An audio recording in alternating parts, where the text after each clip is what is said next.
This is not a spontaneous event. I believe that this is all part of an organized rollout of information. What they say, how they say it, and who is saying it is all being controlled. Hello, everybody. Welcome to Watch Mojo and Unveiled. I'm your host, Rob, and I'm back again to talk some more about unidentified anomalous phenomena, or UAPs. Today's guest is Ron James. He's a filmmaker and the director of media relations for MUFON, the Mutual UFO Network. And I'm really excited to speak to him about his films, about some of the most recent UAP revelations, and a little bit about what to look forward to heading into 2025. So welcome, Ron. I really appreciate your time, and I'm looking forward to getting into this with you. Yeah, thanks for having me on the show. It's a pleasure. I think a good place to start would be your film Accidental Truth, which was released in 2023. It's a good segue into some of the events that happened this year in 2024. So, if you wouldn't mind, let's just talk a little bit about that. The title, Accidental Truth, what exactly is that referring to? And yeah, what is the big takeaway from that film without giving it all away, I guess? The term accidental truth, I thought I coined it, but later on I found out that it's been out there. But my definition of it is what happens when evidence or statements lead one to a conclusion that was not originally intended to be revealed. And in the film, there's a lot of what we call accidental truths that come from people saying something they shouldn't have said or slipping up.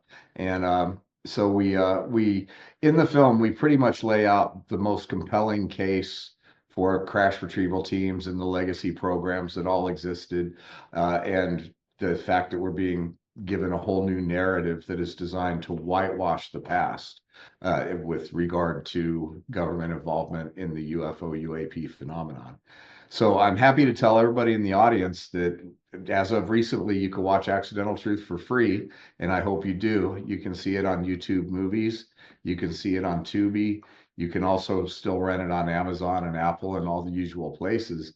But it won 28 film festival awards and was called one of the most important UFO documentaries that's been done. And I've been told by people in Washington, D.C., that a lot of the flap that came in the latter part of 2023 was actually caused by some of the stir that Accidental Truth caused inside the intelligence community. So, everybody, I urge you to watch the film. It's very compelling. We have Lou Elizondo, Michio Kaku, the famous scientist. We have Ralph Blumenthal from the New York Times. And there's just there's a lot of content, and it's still a strong film. I definitely recommend that everybody check that out. Definitely watch it on YouTube or wherever you can. I've seen it a couple of times. And one of the striking things that I took away from the film was basically filling in the gaps of what happened between Project Blue Book and 2004 with the Nimitz incident, which is kind of where the new narrative, if you will, starts again. So what happened in those years that the government is not admitting to necessarily? Well, there was, from the Roswell incident moving forward, and there were other things before that, but I refer to that personally as the modern era of the UFO cover up. We had situations where there were discoveries made and groups were convened to manage the information. And at some time very early, they all decided that this could not be put out to humanity and they needed to keep it a secret. And that spawned decades of deception and dark government programs and partnerships between government and industry where there was no accountability to not even the body politic, much less the American people or the people of the world. So we have a situation where this just kind of spiraled into something that, as of now, they're not even in a position to take accountability for what happened and what they've done. And the presence of non-human intelligence is becoming so obvious in so many ways that they're kind of between a rock and a hard place because they can't come out and explain, well, yeah, we've known about this in our country since the 30s. We've known about it worldwide since the beginning of recorded history. There is documentation of non-human intelligence interacting with people, and we've been covering it up, and some people have been profiteering from it. So how do we do this? And that's where we're at right now. We're at the mushroom cloud of the S hitting the fan with these people. And there's still a lot of debate inside government and industry and the clandestine community on how we get this information to humanity without a whole lot of people being in trouble. One concept that was introduced early in the film was just the issue of trust in the people who are revealing this information because they work for or have worked for the government. Are they necessarily trustworthy people that we should be uh, taking, as their truth as gospel, or should everything be taken with a grain of salt? Where do you stand on that? You know, it's really interesting. It's a double-edged sword, and we're going to be exploring that a lot more in the next film. But in one way, we have to be thankful that we have people inside our government, inside our military, that are capable of taking an oath to not reveal information and not reveal it. So on one hand, there are people of a certain amount of integrity for doing that and for being so steadfast about it. But on the other hand, we have to realize that these are the people who hold the keys to the kingdom. Inside of their heads, locked in their knowledge, is information that would change the entire course of humanity if they could just lay it out. And so we resent them collectively in some way for continuing to hold that secret when it's so important. I used to be one of those people that resented these guys. But at this point in time, I kind of understand where they're coming from, and I'm thankful that we have people that will adhere to the to the promises that they made.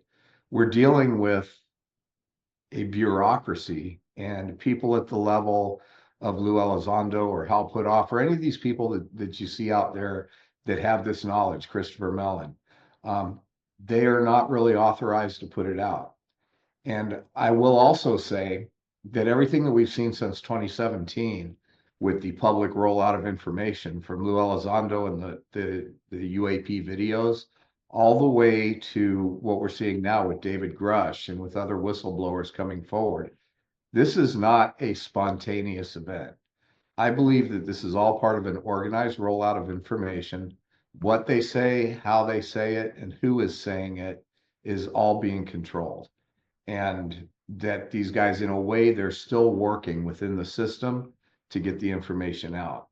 They will all say that it's not orchestrated, that it's an organic process that began, but they're also being pulled into skiffs and told what they can say and what they can't say. David Grush did not just come out saying these things with his fingers crossed. There was a year-long process that was involved in vetting him to the media and in vetting him to the public. And I know that there's people out there when I say that say that I'm wrong, but I interviewed Ralph Blumenthal, who broke the story with Leslie Keene about David Grush, and he told me the whole process and how long it took. So I have inside information that confirms this.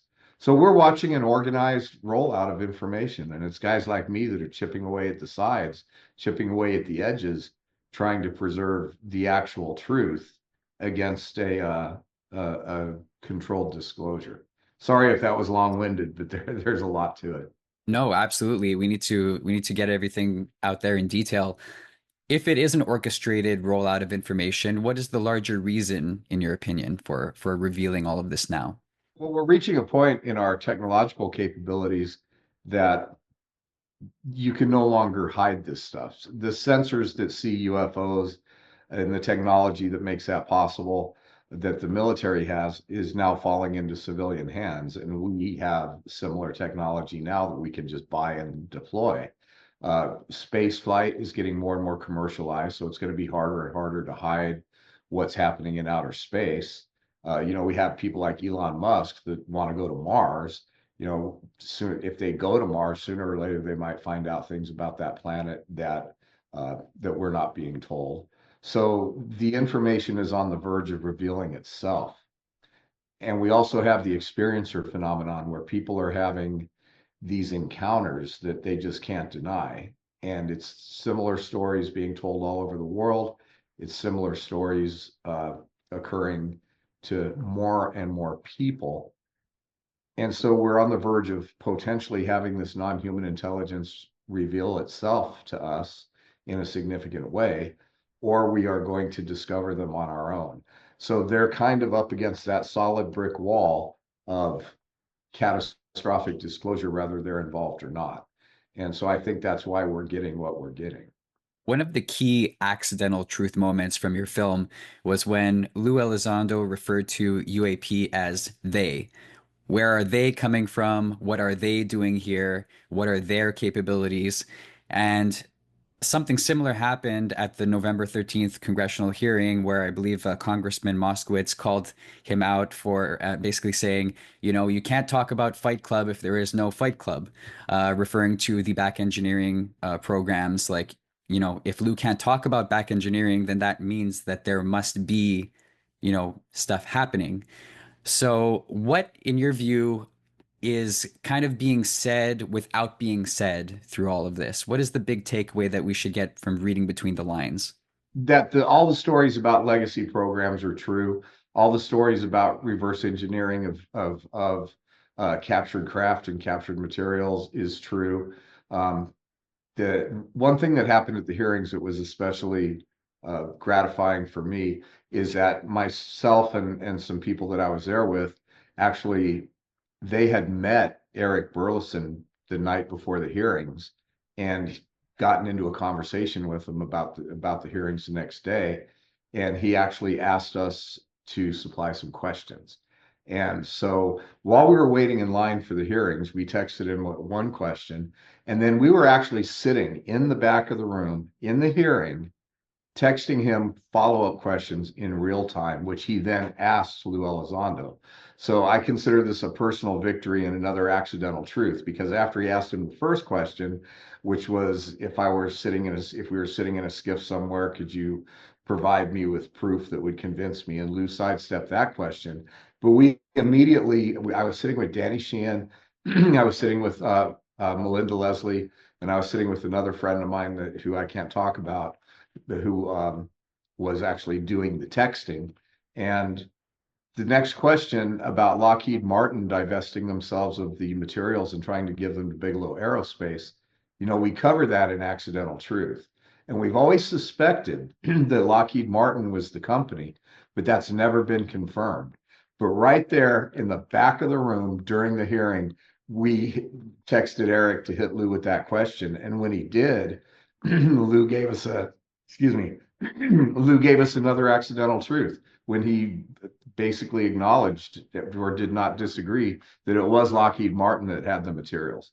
And so that was just absolutely, that was a stunning moment. Not many people realized what was happening behind the scenes. And it might be the first time a UFO investigator actually got to drive a congressional hearing from the back seat. Literally. That's very cool. So we got Lockheed Martin had some of this material. It just goes further to prove that these programs existed. What was the standout moment, if any, from the most recent hearing for you, or the most significant and impactful one? Because a lot of people feel that there wasn't too much new information revealed, but you know, I think it still steps in the right direction. Maybe not the bombshells that we were hoping for, but what is the most significant thing spoken about to you? Well, you know, people are like, no bombshells. I think that hearing was full of bombshells. I mean, we had Lou Elizondo acknowledging, you know, is there non-human intelligence? Yes. What I think everybody's waiting for is that official announcement with some kind of verifiable physical something like, you know, hey, we're inside this secret room at Wright-Patterson Air Force Base, and this is one of the craft we have. That would be great. Probably not going to happen, maybe ever. So, considering the caliber of the people that were there and the things that they acknowledged, I thought a lot of the hearing was a bombshell. And what happened during the hearing where we were actually able to help shape the questions, to me, that was a personal milestone. And if you watch the hearing, this is one of my favorite moments. If you watch the hearing and you wait for the part where Mr. Gold from NASA begins to proclaim the history of NASA as a transparent and open, honest organization, there is an audible laugh in the back of the room that took the whole entire chamber. And I have to tell everybody that that was me. I could not contain myself listening to that being conveyed. We all know the history of NASA and their ability to cover stuff up, airbrush photos before we had Photoshop, uh, lose important information, and basically lie. So the idea that NASA is a transparent, open, and completely honest organization, if I could have fallen out of my chair, I would have. Let's dig into that a little deeper because you have former astronauts in your film talking about things that were revealed to them. And I'm curious to know a little bit more about some of the secrets that NASA might be holding on to. Well, there's excuse me, there's transmissions from astronauts that some have been made public, and I'm certain some haven't, of things that they saw on the moon.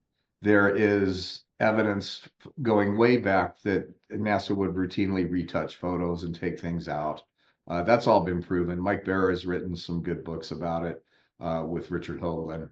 And although some people might think some of the claims in that are a little far-fetched, there's a lot of it that's true. So there's a very good track record for anybody that wants to do a little bit of research about NASA not being 100% open and honest with the public. And the interview that I did with Dr. Edgar Mitchell, uh, I never published that interview, but but part of it's in Accidental Truth. He talks about how he was told that the Roswell incident was real. Um, and so, but what another thing that we don't know about Edgar Mitchell, not many people, is that, well, I guess everybody who knows about him knows that, so don't let me misspeak. He came back, he had such a transformative personal experience coming back from the moon that it changed him forever. And he came back and he founded the Institute of Noetic Sciences. And he went on to do an awful lot of work in that field and trying to kind of bring science and spirituality and nature of reality all together. And when he passed away, we found the famous Wilson Davis memo was included in his papers. So that memo has been, for a really long time, a subject of great debate. Rather, it was actually a real document, and rather the stuff in it was true. And for people that aren't sure, don't know what that is, Dr. Eric Davis supposedly took a memo after a meeting with Admiral Thomas Wilson, where Thomas Wilson told him about his efforts to get to these legacy programs and to get read in that were unsuccessful even for a high-ranking government official. This document and its legitimacy have been questioned for years, but I can tell you guys that at the Saul conference, immediately after Washington, D.C., I flew to San Francisco for the Saul conference, and that Dr. Eric Davis was on stage, and he literally came as close to finally acknowledging the truth about the Wilson Davis memo as we're ever going to see. So it was absolutely spellbinding. And that all originated from Dr. Edgar Mitchell and his work. For so many years, NASA was the de facto space agency of America, and now we have SpaceX, and the doors are kind of opening to others to enter into the space exploration field. Elon Musk being a huge player, and he's been a little bit cagey about the UAP stuff. He doesn't really want to talk about it, seemingly doesn't really answer questions about it, and kind of gives the he has the attitude like, if something were going on, I'd know about it and I'd be talking about it. But um, what's your take on how much he knows and the stance that he's taken on the topic? Okay, so I can answer that, but it's I need to quantify it that this is just my opinion. I've heard a few things. My old studio was right across the street from SpaceX, and I used to go and hang around at this restaurant that was on the SpaceX campus, where a lot of the SpaceX people would go for dinner and to eat lunch. It's called Eureka Tasting Room. And so you'd hear some conversations, and I'd spoken with some people that were on his video team and some other people at SpaceX that would um, tend to confirm that that's not exactly true. And the take that I have is that Elon's basically been told to stay out of the alien conversation. And the reason is obvious.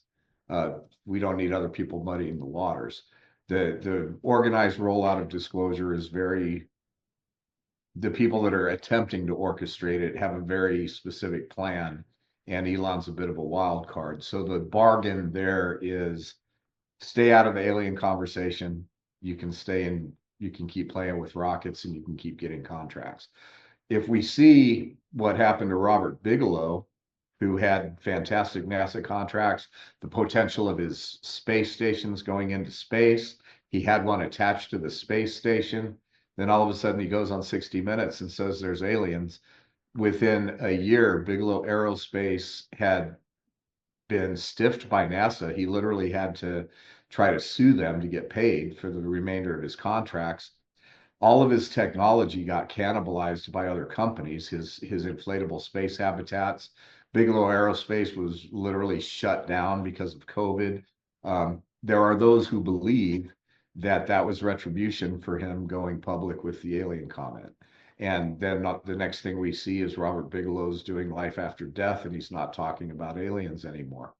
And so Elon doesn't want that to happen to him.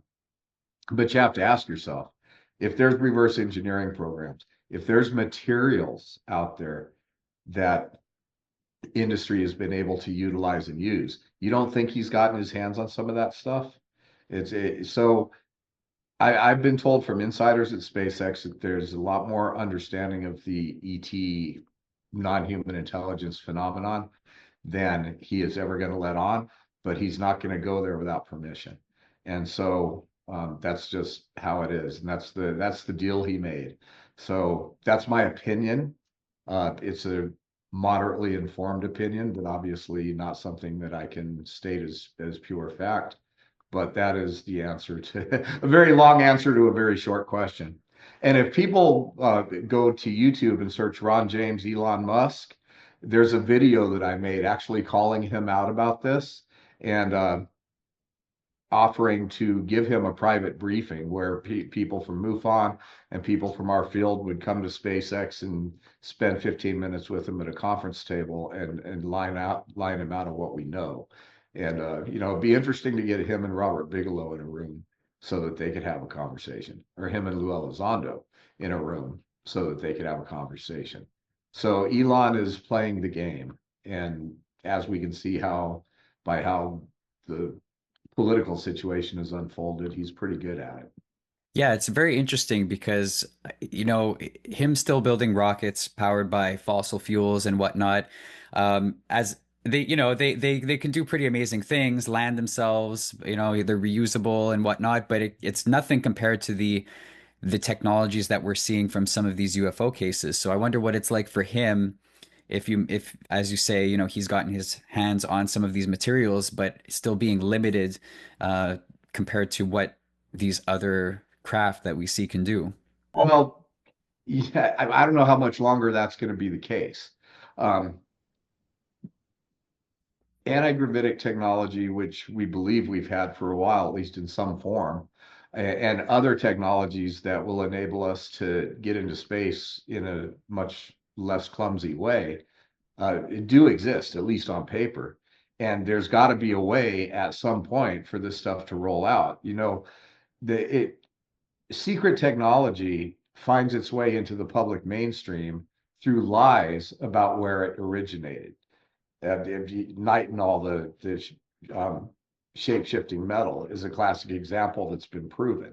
It was supposedly created in a naval weapons lab, but we know through research that it was actually created in its early stages by a contractor, Battelle Memorial Institute, working for Wright-Patterson Air Force Base around the same time as Roswell. So technology that they come up with, they can't say, "Oh, we reverse engineered it from an alien craft." So they'll come up with some kind of story about where it originated, and then they'll roll it out to humanity. And so SpaceX is perfectly positioned to roll out these new technologies. And at some point, they probably will, and there'll be other companies. But the thing to watch very closely is that Trump is trying to put in place Jared Isaacson to run NASA, and that is very, very telling. What more can you say about that? Well, okay, so Jared Isaacson is a billionaire entrepreneur. Uh, he loves aviation. He bought his own military jet, learned how to fly, doesn't have any military training experience. His background is basically, uh, and I want to make sure I don't get any of this wrong, but he literally did not complete his education. Somehow or another ended up a multi-billionaire with by creating a pay system for processing credit cards. Um, and he then joined forces with SpaceX to make the documentary about taking civilians into space for the first time. And he was with the guy that did the first civilian spacewalk up in a SpaceX rocket. So this is a guy that is knee deep with Elon Musk. They're fellow billionaires. They've been working together for a long time. And if Jared Isaacson ends up running NASA, in my opinion, SpaceX will be running NASA. And that's a very interesting partnership, wouldn't you say? It definitely sounds like it. One other thing that was revealed in the, well, not revealed during the hearing, but spoken about during the most recent hearing is the Immaculate Constellation program that was broken shortly before. What is the significance of that, do you think? And will we be hearing about even more government programs coming to light in the near future?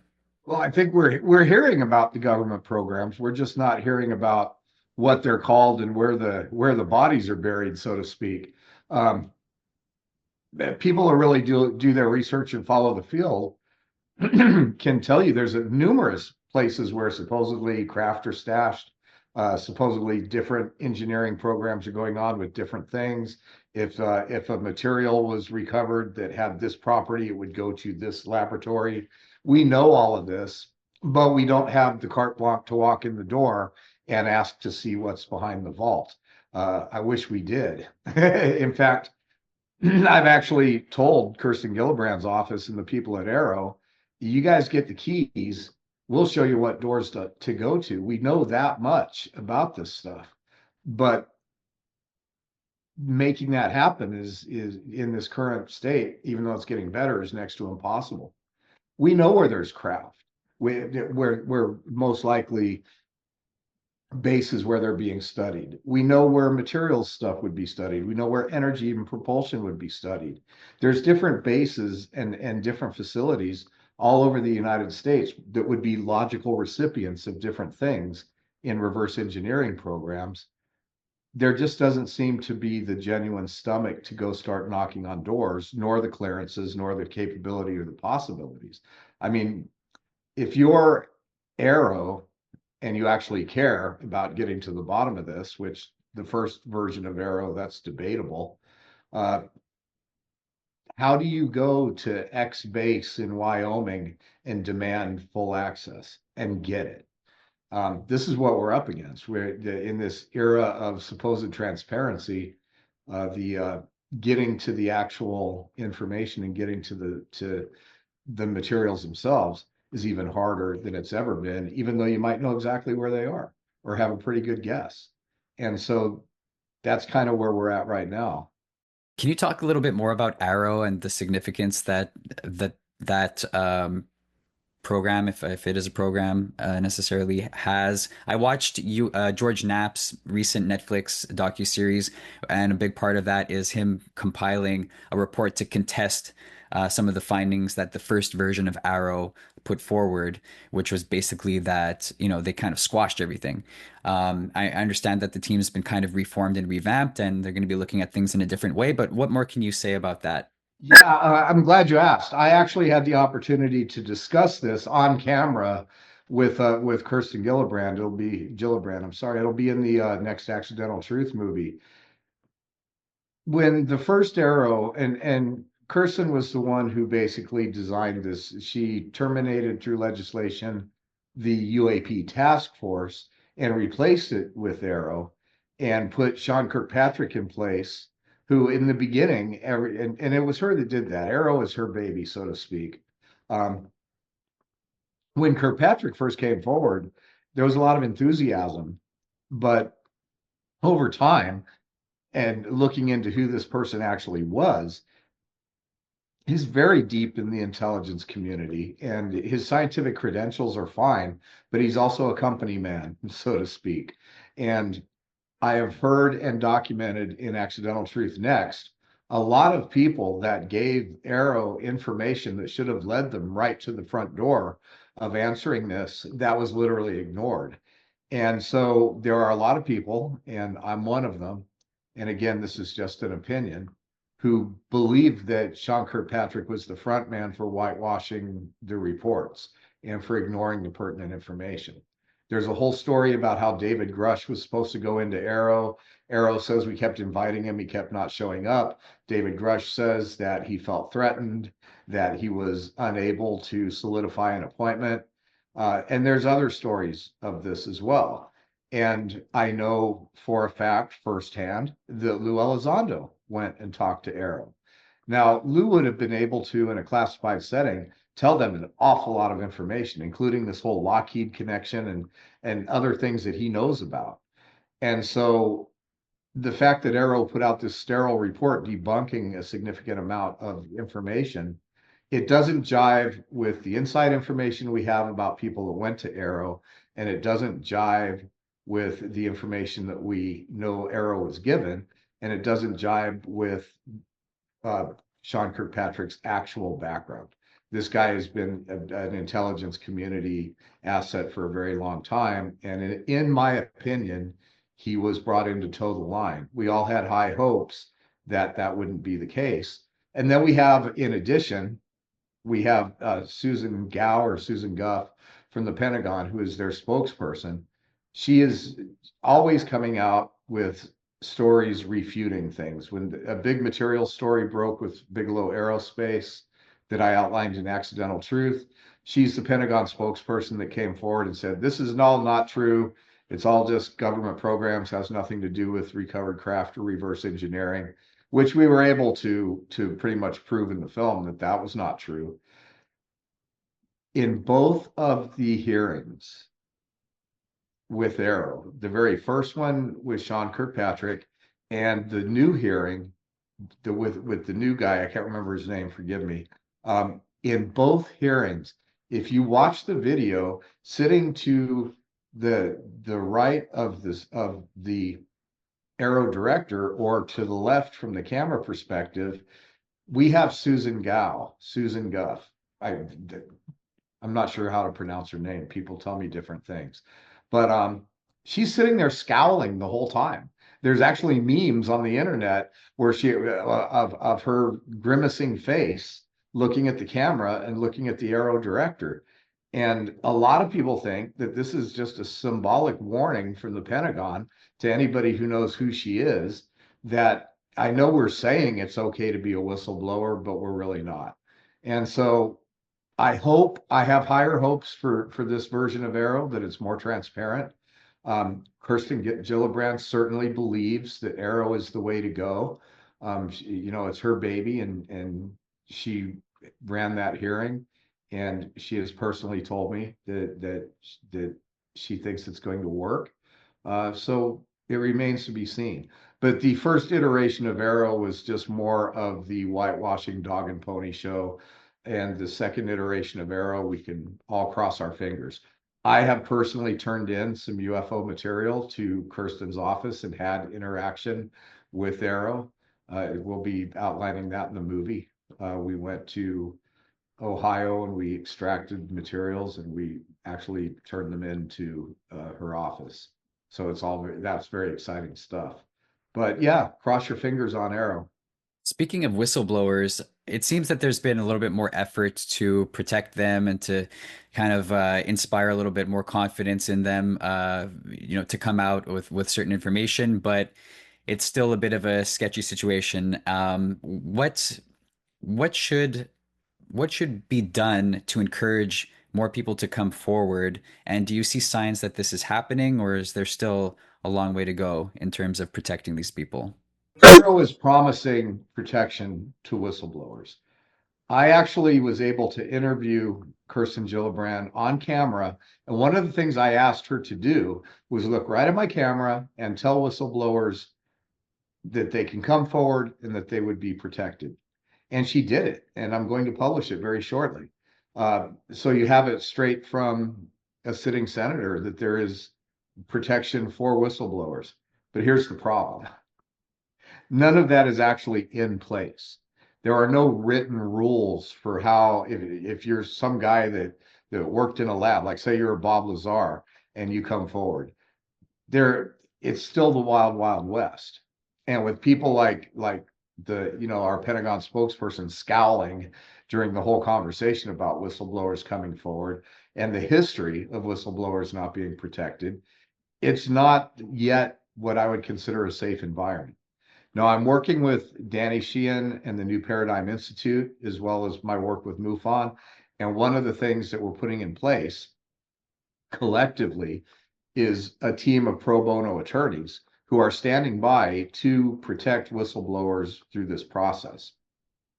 So if you are a whistleblower and you have firsthand experience in these programs, we suggest that first you contact your own attorney, then you contact New Paradigm Institute or MUFON and let us walk you into the process, which will begin with vetting you, obviously, in confidential situations, putting you into contact with attorneys who will then put you in contact with the offices of one or more senators in Washington, D.C., who will eventually lead you into a conversation with AARO. And that process is as close as we have so far to being able to protect whistleblowers that wish to come forward. There's also another problem, and that's what I call the men in a box. Uh, these guys might know things, but they're all under oaths. They're all under NDAs. They're all certainly threatened with what's going to happen to them if they violate their security. And all of that stuff will happen if they come forward potentially. And if they don't have anything to prove it, they're just more people out there stating wild stories. So the position of the whistleblower is very, very difficult in this field because if you come out and say, "Hey, I worked at Los Alamos and we had a flying saucer and we can fly it, and the TR-3B is real," or any of these things, well, then they've already triggered all of the repercussions that are going to happen to them. They can be discredited. They can lose their retirements. They can be completely ostracized, lose their clearances, potentially go to jail. And can we protect them from all of those things? We're working on it, but I can't say for sure that we can. So then all of a sudden they're hanging out there twisting in the wind after revealing everything with no proof. The intelligence community immediately goes after discrediting them, like they did to Lou Elizondo, like they did to David Grush. And these guys are just literally twisting in the wind after having just risked everything to reveal what they know. And it doesn't move the ball forward. So these poor people, and I feel sorry for them, I really do. I can't imagine what it's like to live with these secrets that you can't even tell your wife. These people are men in a box. I wouldn't want to be that for anything. And we have to have a certain amount of compassion for them because they literally are between a rock and a hard place. And until we figure out how to get this whistleblower protection really working, like if I'm a whistleblower and I've worked in a lab and I come forward and I say, yes, this is where the lab is. Well, do we have some kind of congressional police force that's going to go get into that lab and find out if it's true? Could they get access? It's very, very treacherous at the moment. But I will say that if anybody has whistleblower information and they'd like to begin the process, we do have a program that can get you from consultation with an attorney into a SCIF, into Congress, and the mechanisms for protection are in place. I'd like to get your take on a very recent event that is currently sweeping the news to some degree, which is what's happening in New Jersey with all of the drone sightings that people are reporting, but even more anomalous craft in the sky doing things that drones shouldn't be able to do. What do you think this is all about? I've heard so many different theories, but I'd like to hear it from you. What is your opinion on that? At this point in time, it's inconclusive. And I know there's a lot of people that are becoming attached to outcomes. My personal assessment of it is that we're dealing with 30% mystery, 30% misidentification, and 30% mass hysteria of people just suddenly looking up and seeing things. There's a lot of potential explanations. None of them are explaining everything. There's some really, really interesting video coming up of what are clearly orbs uh, being involved in this. And then there's video of drones that are clearly airplanes. Um, and so you have the mundane uh, explanations that the Pentagon and the White House are floating of there's really nothing going on. And then you have the more extreme, oh, it's non-human intelligence, they're orbs morphing into drones. And so you have all across the spectrum. Meanwhile, the incidents are increasing. There's also the story that perhaps these are government drones that are looking for some sort of misplaced material, potentially nuclear. So that's a possibility. I did some research into that. Uri Geller did a post about it where he was told from high-ranking people within Israel that this was the case. The United States government did purchase and does own these drones that are capable of sniffing out gamma rays and that kind of thing. And we've deployed them overseas. And it's not a stretch to think that that could be the case. It would certainly fit in with what they're saying as far as they pose no threat. They're not foreign adversaries. Um, and these drones, even if they're government drones looking for something, are flying legally. So it gives the government cover. Some sort of US government operation deploying the drones in search patterns for whatever reason seems to make the most sense. But I think there's a lot of moving parts, and we're not going to know the answer tomorrow, if at all. And then we have a situation with these things where they're appearing all over the place. And that is also interesting. But we do have these big drones. The drones the size of SUVs that can stay in the air for up to 13 hours exist. You can Google them, and you could buy one if you have the money. So it's not a stretch to think that they're just regular drones doing something. Um, so there's that. If there is a search happening for a nuclear warhead, would it then not follow that some UAP activity could also be expected? We've heard the stories of nuclear missiles being shut down by UFOs throughout, the decades. Could that be a possible connection to what we're seeing right now also? That's a heck of an angle, and as far-fetched as it might sound on the surface, I suppose it's plausible with everything else that we know.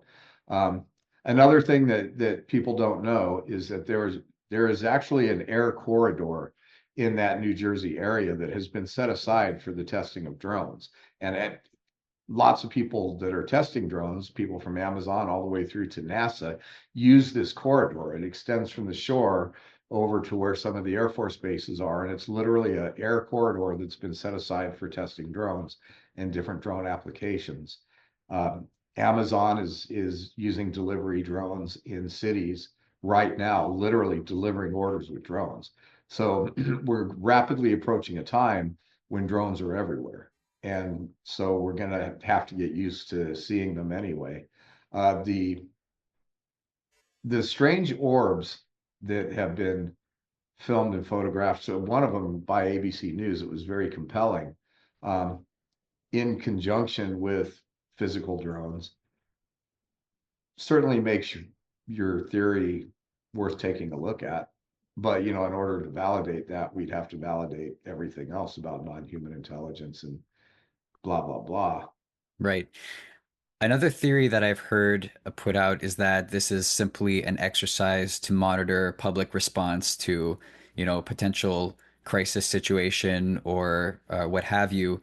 And it leads me to the question of what you think the public's reaction would be should we get, a UAP event on a large scale that kind of like brings everything to light, that's unavoidable, everybody knows about it. Do you think that the population largely is ready for something like that? Should that happen? What do you predict the reaction to be?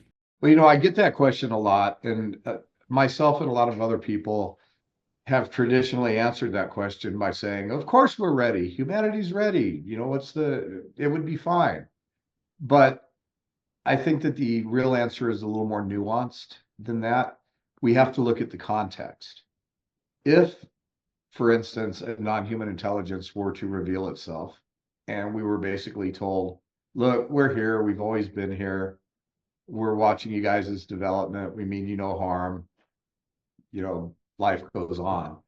Then it's going to be fairly easy for humanity to absorb the knowledge, at least to a point, and just continue with its daily life. But if there's a nefarious circumstance where, hey, we're here, we're in charge now, then you're going to see mass panic. So it's really the context. Most people already have the understanding that A, we're not alone in the universe, B, the government knows a lot more than they're telling us, and C, there's evidence of non-human intelligence interacting with humanity for all of recorded history. So most people already understand this. So it's just a simple acknowledgement of these existences. I think it would be possible to not majorly disrupt society with that information. But if it's, hey, they're here and watch out, then society will never be the same and will literally be at the mercy of whatever it is that is revealing itself. I'd like to speak a little bit about your upcoming film, uh, Accidental Truth Next. So the first film came out in 2023. We have, maybe a year and a half's worth of developments that are up for being covered. What can you say about the upcoming film, and what should we look forward to? Well, Accidental Truth Next is basically a review of all of the things that have happened in government between the time Accidental Truth came out, which was shortly before David Grush came forward. So we follow all the legislation and the stuff that's happening behind the scenes in Washington. I've been in Washington, D.C. I've met personally with numerous members of Congress. I've actually videotaped me briefing a member of Congress. It's the only video out there ever of a UFO investigator briefing a sitting member of Congress about the cover up going all the way back to the 40s. That'll be part of the film. So we cover the process in Washington, D.C. and where that's unfolded, all the way up to the current stuff that's happening now. And then we go into where the whole understanding of non-human intelligence is taking us. And so just like in the original Accidental Truth movie, it was very nuts and bolts up to a certain point, and then it became very esoteric and mystical. In Accidental Truth Next, we're very nuts and bolts up to a certain point, historical documentation. We have new interviews with Tim Burchett. We have Kirsten Gillibrand. We have Nancy Mace. We have Ralph Blumenthal talking about the whole history of how the David Grush story broke. We have Richard Dolan and Steve Bassett talking about the failure of AARO. And we really delve into Sean Kirkpatrick's role and how that all turned out.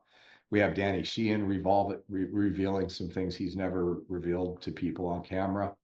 But then we take a very radical turn into, but what does all this mean in conjunction with who are we as beings and what is the nature of our own reality?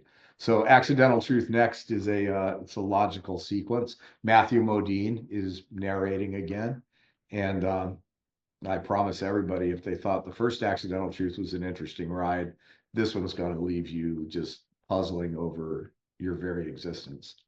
Very much looking forward to that.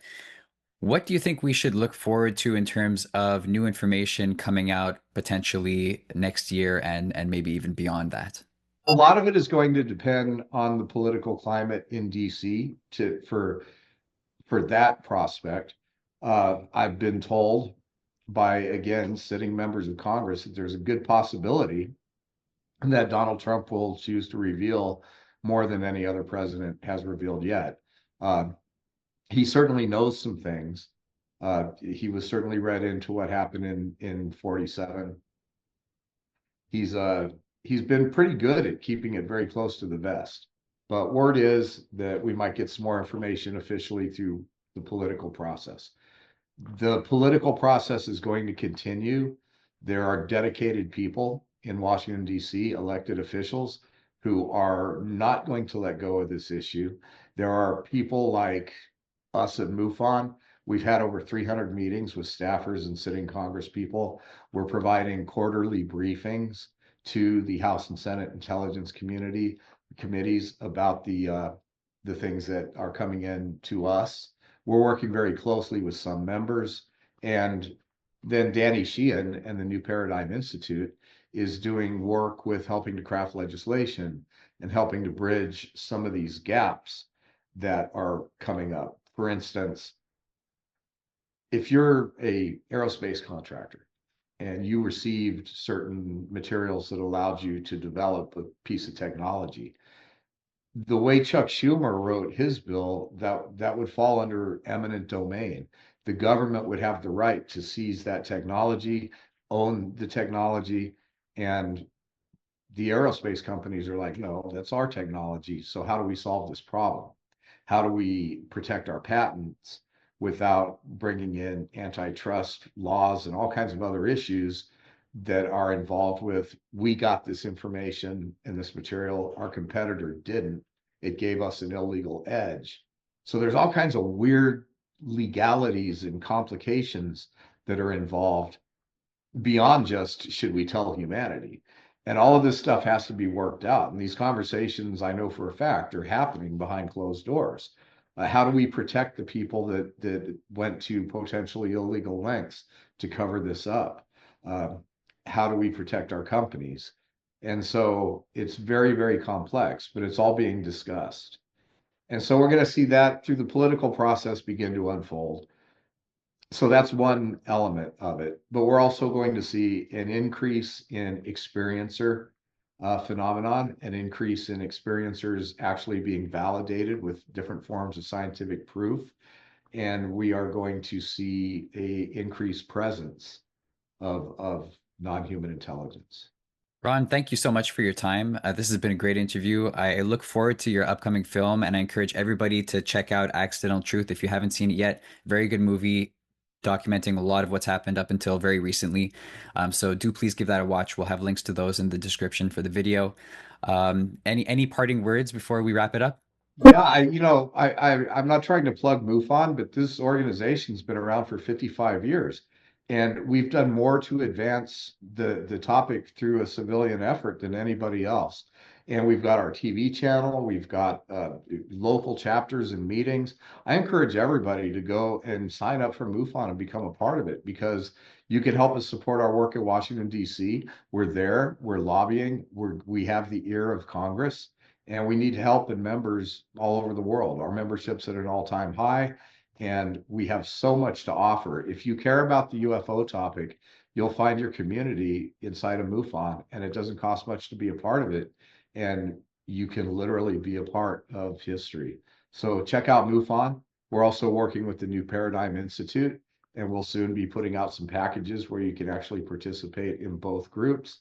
And yeah, it's a really exciting time. And for people that need community to help digest this reality, uh, consider signing up for MUFON. Excellent. Keep up the amazing work, and I can't wait to see where this leads. Thanks, man. All right. Take care.